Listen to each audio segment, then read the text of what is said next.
actually. Okay, so let's talk about the best of in 2020. And I'm going to start with something that I think is really interesting. Recently, Lil Nas X, and if you say who, then I'm going to say okay, boomer, actually had a concert in Roblox. If you ask what, I'm going to say okay, boomer. Uh, okay, I'll explain. I figured. So, Lil Nas X, rapper, famous Old Town Road, blah blah blah. Roblox, sort of game like Minecraft, but aimed at slightly younger kids, so in the 10 to 16 range. Both hugely popular. So, Lil Nas X actually did concerts in the game, and across 2 days he had 4 shows, and he had, might sit down for this, 33 million people watch him on those 2 days. It was completely in the game. You had to go as your character in the game and view this. This wasn't the first time this happened. Earlier this year there was Travis Scott, again who, no, a very very famous rapper, he's pretty good, did a series of virtual concerts in Fortnite. And across 4 days, 5 shows, sorry, I'm not sure about the 4 days, but across 5 shows, he had a staggering 45.8 million views. So that's how many people were actually watching him perform within the game. So those are staggering. And honestly, I think in 2021 and going forward, in game experiences like this are going to be huge. This has been sort of done before in Second Life, but not at the scale that we're seeing now. Because right now you don't have to be that nerdy stereotype, sitting in your mom's basement and having access to like this wired internet to be on Second Life. You can do this on your phone. You can do this on any device while you're on the move, whatever. This is going to be huge next year. Just very recently, in fact, this book called Ready Player 2, the sequel to Ready Player 1, was launched within Roblox. So there was this huge virtual treasure hunt type thing, because that's the theme of book 1, which is a crappy book in my opinion. And the book was launched within the game itself and not in real life. Honestly, expect to see a lot more of these, launches, tie-ins, concerts, and even social experiences on games like Roblox and Fortnite. Because like someone rightly pointed out on Twitter, Fortnite isn't a game, it's a social space.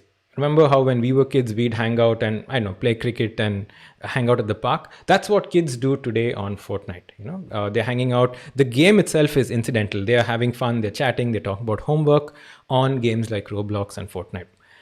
Huge in 2020, going to be bigger in 2021 for sure. Okay, number 4 on our best of 2020 list, and this is slightly drier, is all the successful IPOs that happened in 2020. Now, the reason I put this here is that in the start of the year, it was all doom and gloom when it came to the economy. No one was expecting, how no one was expecting Corona, the economy tanked. And in spite of that, companies like Airbnb, a travel and hospitality company, went IPO, and they did surprisingly well. Companies like Airbnb, Snowflake, Asana, Palantir, all of these IPO'd towards the end of 2020 and all did surprisingly well. So hopefully it's a sign of things looking up in terms of our economy. If you're an investor looking to get started, these are some good options, but just make sure you give me the 20% consultancy fee. Okay, number 3 on our list, and I had to do this, but number 3 on our list is, sorry, am I audible? Can you hear me? Yeah. Oh wait, take a shot for every time you heard that earlier this year. Are you on mute? Am I audible? But let's face it, video conferencing really saved our life this year. It enabled us to stay in touch with friends. It enabled us to work and also do a whole bunch of other things that we couldn't do because of the pandemic. And really, companies like Zoom and Google Meet and WhatsApp video and all of them really, they did step it up in terms of adding infrastructure and making sure that whole experience was seamless. We have a lot to be thankful for this year. And honestly, from a personal front, I've attended a wedding, I've attended a wake, an Easter lunch, and also my dad's 70th birthday, all via Zoom. So happy birthday, Dad. And yeah, I'm sure this is going to be how we're going to operate in the near future. This will be how we'll be working as well. You might like it, you might not, but honestly, face it, screens have won and video conferencing is really here to stay.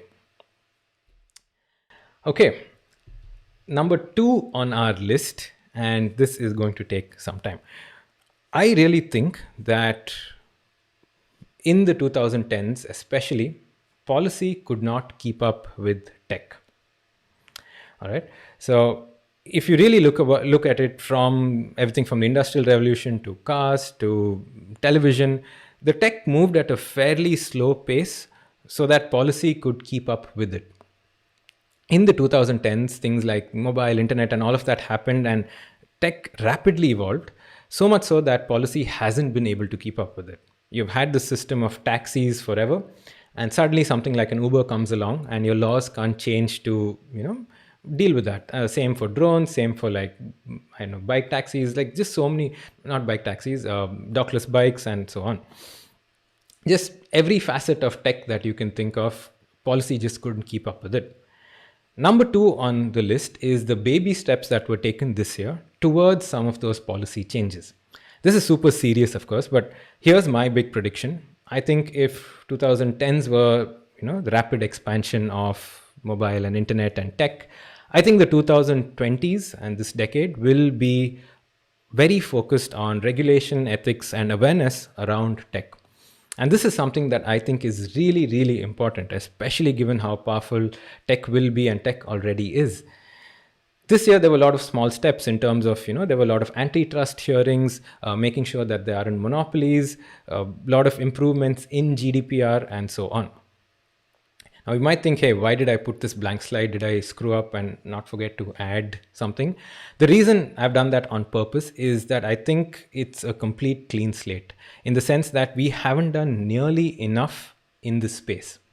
And I think these are just baby steps, but there's so much more to do, which is why I've kept this empty slide here, just as a reminder that there's so much to do in this space. I think we're going into a decade where tech is pervasive. It's not niche. It's not just with the few people who could afford like a PC, for instance. Literally everyone in the world is impacted with technology and hence, of course, needs regulation. We're also going into a stage where I think to some degree, lawmakers and policymakers are a little more familiar with tech as opposed to 10 years ago. So now, from the reading that I'm doing and things, I'm seeing that there's a little more discourse about regulation in tech and not just blanket bans and laws that don't make any sense. Sure, we're not going to agree with all of it, and there will be a lot of online petitions and change.org because, that works. But I like the fact that there were baby steps made this year towards regulation and ethics and awareness in tech. All right, drum roll for the best of tech in 2020. And let's see what it is. Any guesses? Anybody? No? Okay. I think the best thing to happen in tech this year is, hey there. Oh, that shouldn't have happened. Wait, is the show the best thing? No, I'm just faking out a little bit. The best thing that happened to me in 2020, rather anticlimactically, is, of course, the COVID-19 vaccine. Now, first off, anti-vaxxers, I hear you, who needs a vaccine? If I could maybe just get a small dose of that virus, which is non-lethal, put into me, I'll develop antibodies. And hey, if it's in a vial with like the small needle thing and I can put it straight up, do I really need a vaccine? No. But honestly, it had to be the COVID vaccine at number one. The corona pandemic has impacted everyone in the world in 2020, including scientists in Antarctica. Yep, it got there like last week or something. So literally everybody in the world in some way has been impacted by the pandemic. Now, the three things have actually really accelerated the development of this vaccine. There was one, the preparation. Scientists were prepping for this for the longest time. It's not something they started after the pandemic, but they've been looking at various strains and researching it. It's really helped. Two, very importantly, which doesn't get talked about a lot, is money. There was a lot of money poured into the research of this vaccine from both private and public companies. This didn't happen earlier. Like, for instance, Ebola took a lot longer for the vaccine to come out because there was simply not enough money poured into the development of and the research of this vaccine. The third thing, though, I think, is how technology really played a big role in the development of this vaccine. In fact, there's this fantastic graph from a nature.com article, which sort of lists out how long various pandemics were first, discovered to how long it took for the vaccine to come out.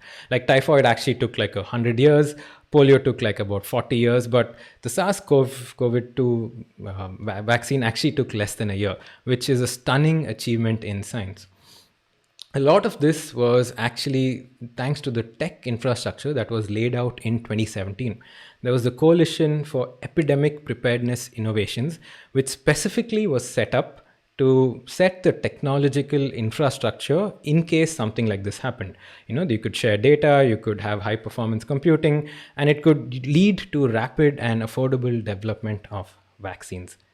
In fact, the deputy director, Barney Graham, of the National Institute of Infectious Diseases, actually said that in 2002, if SARS had spread like this, we wouldn't have the vaccine technology or the coordinated systems, and we'd have a much more difficult time. And honestly, he's putting it really mildly, because things would have been a lot different if not for that tech infrastructure that was actually set up earlier, in 2017. And this has a lot of benefits for future vaccines and diseases as well, because all these processes are now in place, this tech infrastructure is in place, and can really further, the development of rapid vaccines. In fact, there is a consortium called the COVID-19 High Performance Computing Consortium. They're running currently 95 projects with 6.8 million CPU cores, just trying to figure out big data and machine learning around the COVID-19 vaccine and around COVID-19 itself. So there are companies like IBM and AWS and Google Cloud, in association with universities like MIT, Carnegie Mellon, etc., doing all of this. Honestly, science and technology is awesome, and I'm so glad that the vaccine is already here. Okay, folks, have a great day, have happy holidays, have a happy year, stay safe. I hope to see everyone soon, in 2 weeks' time. This was a lot of fun. Thanks for watching the Emerging Tech Show. See you soon. Bye.